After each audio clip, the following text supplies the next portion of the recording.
اللہ تعالیٰ نے زمین کا ذکر کیا، اس سے قبل سورج کا، ستاروں کا، چاند کا، پھر انسان کی معیشت کا، سمندر کی کشتیوں اور سفینوں کا، زندگی کی ریل پیل کا، اور ایک تلخ حقیقت انسانوں کو یاد دلائی، کیا؟ کل من علیہا فان، اس زمین پر جو کچھ ہے فنا ہونے والا ہے. فان، یہ فن یفنا سے اسم فاعل کا صیغہ، مصدر اس کا فنا آتا ہے. تو کل من علیہا، ہر وہ شے جو اس پر ہے، کس پر؟ زمین پر. فانن، وہ فنا ہونے والی. یہ جو ریل پیل زندگی کی، اسباب معیشت، انسانوں کی پیدائش، مت سمجھو کہ ہمیشہ قائم رہیں گے. ایک وقت آئے گا سب کو فنا ہونا ہے. والجن والانس یموتون، نبی علیہ السلام کی ایک دعا میں انسان اور جن سارے مرنے والے ہیں. رب تعالیٰ مرنے والا نہیں، اس کے لیے دوام اور بقا ہے. نہ اس پر کبھی عدم آیا اور نہ کبھی فنا آئے گا، ہمیشہ سے ہے، ہمیشہ رہے گا. نہ اس کی ابتدا ہے نہ اس کی انتہا ہے.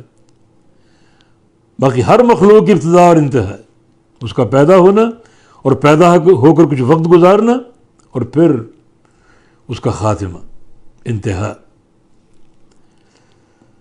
یبقی وجہ ربک ذو الجلال والاکرام، اور باقی رہ جائے گا تیرے رب کا چہرہ. وجہ کا معنی چہرہ، کس کا؟ ربی کا، تیرے رب کا. ذو الجلال، جو ذو الجلال ہے، اور ذو الاکرام ہے. ذو الجلال کا معنی عظمت والا، ہیبت والا، رعب اور جلال والا. اور اکرام، اکرام والا.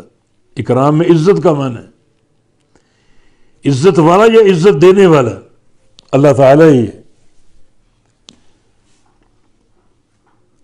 وہ عزت والا ہے اور وہی عزت عطا کرتا ہے. عزت کس کو ادا کرتا ہے؟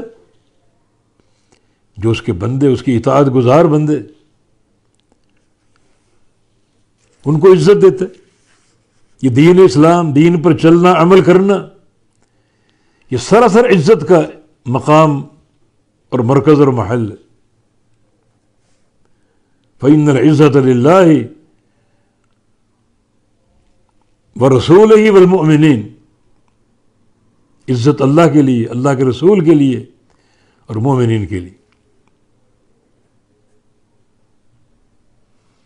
امیر المومنین عمر بن الخطاب فرمایا کرتے تھے کہ نحن قوم اعزنا اللہ بالاسلام، ہم وہ قوم ہیں جن کو اللہ نے دین اسلام کے ذریعے عزت دی ہے.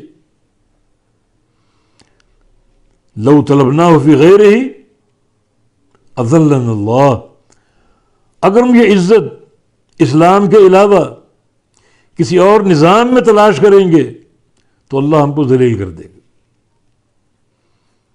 تو اللہ رب العزت بیبقا، اور باقی رہے گا، وجہ رب کا، تیرے رب کا چہرہ. یہاں صفت وجہ کا اس بات ہو رہا ہے، اللہ تعالیٰ کا چہرہ ہے، برحق ہے. یہ اس کی صفت ذاتیہ ہے جو اس کی ذات کے ساتھ قائم ہے. ہمارا اس پر ایمان. چہرہ کیسا ہے، کیفیت کیا ہے، وہ ہم نہیں جانتے. کیوں نہیں جانتے؟ کیونکہ ہم کو بتایا نہیں گیا.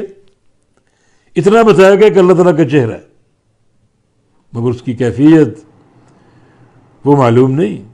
جو چیز معلوم اس پر ایمان ہے، اور جو چیز معلوم نہیں ہے وہ اللہ کے سپرد ہے. اس عقیدے کے ساتھ کہ تمام صفات کی طرح اس کا چہرہ بھی باکمال، کوئی نقص نہیں. تو باقی رہے گا چہرہ تیرے رب کا، ذو الجلال، جو جلال والا اور اکرام والا.